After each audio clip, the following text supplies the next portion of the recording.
I'm Irvin Studin, Editor-in-Chief and Publisher of Global Brief magazine. Global Brief celebrates this year in 2019 its 10th anniversary. On behalf of the entire Global Brief team, I want to thank our readers from around the world in English and in French, our writers, our advertisers, all our supporters, the stores, and everyone who has covered and shared our ideas and also critiqued them. Thank you for your support, your loyalty, and let's keep it going.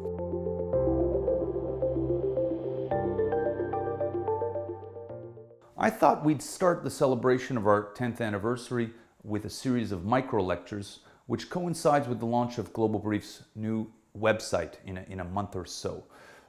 These lectures are 4 or 5 minutes long, and they will cover about 100 different ideas that we at Global Brief have been working on over the last 10 years and continue to work on. They also coincide with some of the work we do at the Institute for 21st Century Questions, which is work around the world.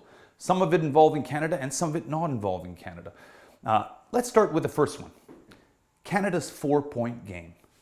Most Canadians think that Canada has a 1-point game, that Canada's place in the world is mostly about Canada-US relations, and the current state of the bilateral relationship between Canada and the United States bespeaks that mental map. But I want to argue here, in a concept I introduced about 6 or 7 years ago in the page of Global Brief, that Canada actually has a much more complex role in the world this century. Indeed, one that could put us in potential peril. Let me try to explain simply.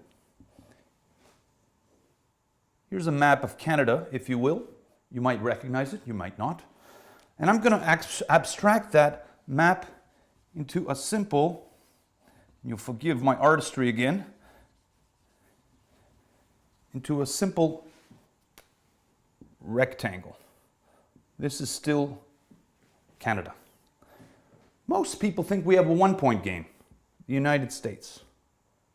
And indeed, that remains the dominant game. Bilateral relationships between the Trudeau government, the Trump administration, and the predecessors and the successors dominate most of our intellectual, psychological, cultural, political, economic energy.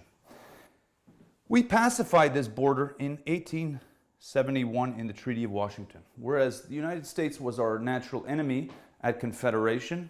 After their Civil War, they became our staunchest ally and remain so to this day. Now, here we have our second historical border. Most people might recognize it. It's Europe, the source of most of our original settlement after Confederation, and before Confederation, of course, and the source of our major wars. So most of the intellectual and strategic energy of Canada has been preoccupied by this space. Call it the AE vector. We're kosher for now. This century, in the 21st century, Canada's game becomes much more difficult and complex. And indeed, it becomes much more analogous to that of major states with complex borders around the world. We have to get there, though, in our mental map. We have 2 new borders. One is called C, China. The other one is called R, Russia. Let's start with R. Russia is not to the east of Europe or to the east of Ukraine as we fancy it. It is obviously there. But for Canadian purposes, it is directly above us. There are 2 Arctic giants this century who have to manage this common border, Canada and Russia. So that is a brand new neighbor for us. It is a brand new vector. After Russia, we have China, C. What is China? Obviously, it's an ancient civilization. But for Canadian purposes, it's a brand new state. Indeed, the Chinese state is 80 years younger than the modern Canadian state. Yes, I said it, Canada is older than China. This might surprise even Chinese colleagues.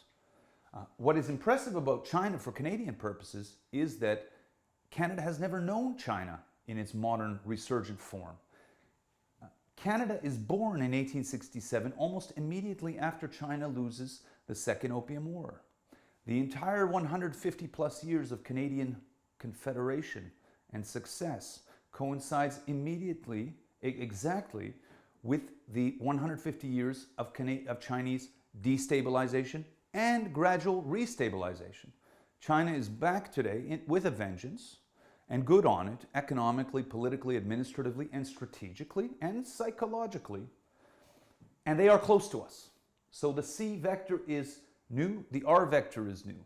The R we'll recognize very close to us across the Arctic space. which is fast melting. And the C is close to us because geographically Canada is much closer to China than is Australia. Yes, I said it again. Yukon and British Columbia are in many ways closer to Beijing than is Sydney or than is Canberra in Australia. So if the Australians say they're in Asia, we Canadians are even more in Asia. So we have a 4-point game. A, C, R across the Arctic, E. A, C, R, E. Let's all say it. ACRE. What do we do to do with this game? Well, we'd better get our act together and manage these forces, otherwise we could get crushed. Who are these countries? Great power, great power, great power, great powers. All nuclear powers, all of them with complex relationships amongst themselves. So we not only have to manage the southern border, we have to manage the western flank, the Arctic space, the European space, and avoid being crushed, and indeed, within that context, advance Canadian interests and be up to the challenge, à la hauteur, as they say. Gets more complex, however. C and A have a relationship. Canada is now stuck in between. C and R have an important relationship. We in Canada don't realize that relationship or don't know much about it yet.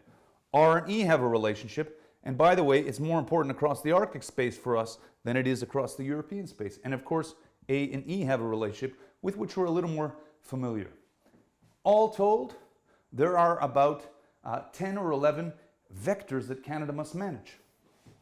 Let's actually put them together, then we'll figure it out. So we have the critical A, we have the critical C, the R, the E, ACRE. That's 4 vectors that Canada must manage simultaneously. I'm not favoring one side or the other. Canada must manage each country, each vector, according to its own importance, which, by the way, will be shifting over time. But it gets more complex because we need to manage the RC relationship, the RE, the AR, the AE, and so on. What does that make? It makes as follows. If Canada has a 4-point game, ACRE, everyone, ACRE, we actually have 10 vectors to manage. We've got the single point vectors ACRE, but Canada must also be interested, as we are now, by the America-China relationship, AR, America-Russia, which, by the way, will preoccupy us in a future micro lecture and should get heated in the next couple of months. And of course, the America-Europe, AE. That's 7, China-Russia, China-Europe, and Russia-Europe. 1, 2, 3, 4, 5, 6, 7, 8, 9, 10. 4-point game, 10 vectors altogether. Good luck to us.